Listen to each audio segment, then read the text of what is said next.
এটা হচ্ছে ঘের। মঙ্গোলিয়া যাযাবররা দীর্ঘকাল ধরে এমন ঘেরেই বসবাস করে।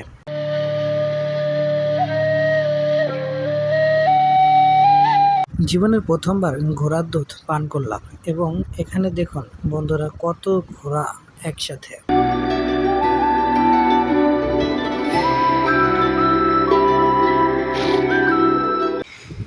যাযাবররা এমন ঘেরেই দীর্ঘকাল ধরে বসবাস করে আসছে। তারা যখন এখানকার ঘাস শেষ হয়ে যায় তখন অন্য আরেক জায়গায় এমনই ঘের নিয়ে যায় এবং আবার সেখানেই আবার এরকম ঘের ব্যবহার করে এবং তারা এভাবে জীবনযাপন করে। এটি ঘেরের ভিতরের অংশ।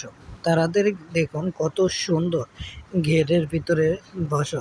তারা এই যে ঘোড়ার ছবি, মানে তারা যে গবাদি পশুগুলো ব্যবহার পালন করে সেগুলোর ছবি দেওয়া রাখে। ইনি এই ঘেরের মালিক। ইনি ঘোড়ার দুধ পান করার জন্য পার্টিতে দুধ নিয়েছেন। আমাদের জন্য এখানে 5টি ঘোড়ার দুধের দেওয়া হয়েছে।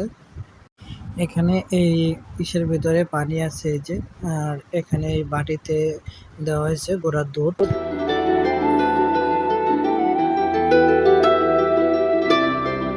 এবার ঘোড়ার দুধ আনা হচ্ছে আরেকটি মানুষ আরেকজনের জন্য। তিনি অল্প চেয়েছিল কিন্তু তাকে বাটি ভরেই দিল। বাটি ভরে দুধ দেওয়া মঙ্গোলিয়া যাযাবরদের ঐতিহ্য। তারা কখনোই কাউকে হাফ বাটি দুধ দেয় না।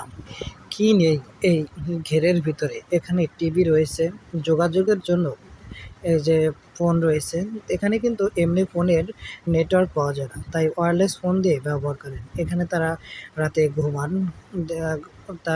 তাদের বেড এটি। আমরা সাধারণত দুধ ফুটিয়ে পান করি, কিন্তু এরা চামড়ার দুধে সংরক্ষণ করে রাখে। এখানে এই চামড়ার ব্যাগে দেখুন কত দুধ রয়েছে।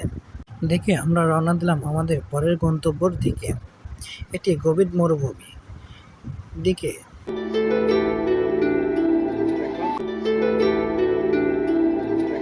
বন্ধুরা, আমার ভিডিওটি কেমন লাগে সেটি আপনারা কমেন্ট বক্সে জানাবেন।